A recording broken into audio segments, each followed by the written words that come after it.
manusia pertama dengan antena yang tertanam di tengkoraknya. Namanya adalah Neil Harbisson. Dia adalah manusia pertama yang mengimplankan komponen antena di atas kepalanya. Antena tersebut ditanam dalam tubuhnya sejak tahun 2004. Neil ini berprofesi sebagai seniman, tapi sayangnya dia itu mengalami buta warna total. Dan itulah salah satu alasan dia kenapa dia memakai antena tersebut. Jadi katanya setelah dia memakai perangkat ini, dia itu langsung bisa melihat warna untuk pertama kalinya. Dan yang lebih ajaib lagi, setelah dia memakai perangkat ini, dia itu bahkan bisa mengubah warna menjadi frekuensi yang bisa didengar. Sensor yang menggantung di atas kepalanya itu bisa menerjemahkan gelombang cahaya menjadi getaran, sehingga dia bisa merasakan sinar inframerah dan ultraviolet. Dan alat ini juga itu bisa membantu dia untuk terkoneksi dengan internet loh. Jadi dia itu bisa langsung terhubung ke satelit untuk bisa saling berkirim data dari atau keluar angkasa. Dan dia telah mengklaim dirinya adalah orang pertama yang memiliki kondisi setengah robot. Menurut kalian? Guys, wanita ini berhasil menipu satu dunia.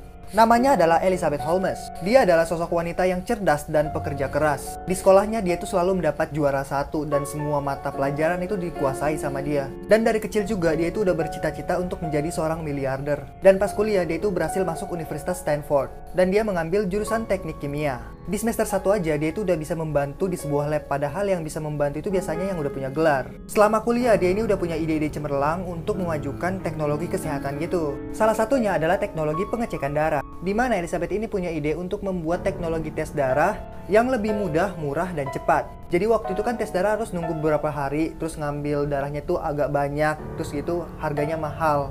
Nah dia itu ingin membuat alat untuk mengambil darahnya itu nggak banyak, terus waktunya itu cepat dan harganya juga murah. Tapi para dosennya itu nggak setuju gitu, kata mereka itu hal yang mustahil untuk bisa dilakukan. Oke, karena nggak cukup kita lanjut part 2 ya. Oke, kita lanjut ya part 2. Meskipun dia nggak dapat persetujuan, dia tetap berusaha untuk membuat teknologi tersebut dan berusaha meyakinkan orang-orang kalau dia ini bisa. Hingga akhirnya dia bertemu dengan seorang pria yang bernama Sunny, seorang ahli komputer. Mereka pun bekerja sama gitu untuk mendirikan sebuah perusahaan. Selain itu, si Elizabeth juga berhasil meyakinkan dekan di kampusnya kalau dia itu bisa membuat teknologi tersebut. Dan akhirnya Elizabeth ini berhasil mendirikan sebuah perusahaan teknologi kesehatan yang dinamai Theranos. Dan katanya ini adalah alat yang bisa mengecek darah dengan cepat, murah, dan mudah. Nama alatnya sendiri adalah mesin Edison. Karena penemuannya ini, Elizabeth pun dalam setahun itu bisa menjadi seorang miliarder. Dan banyak banget nih perusahaan-perusahaan terkenal yang mau melakukan investasi ke perusahaannya si Elizabeth ini. Tapi sayangnya, kebohongan Elizabeth pun terbongkar.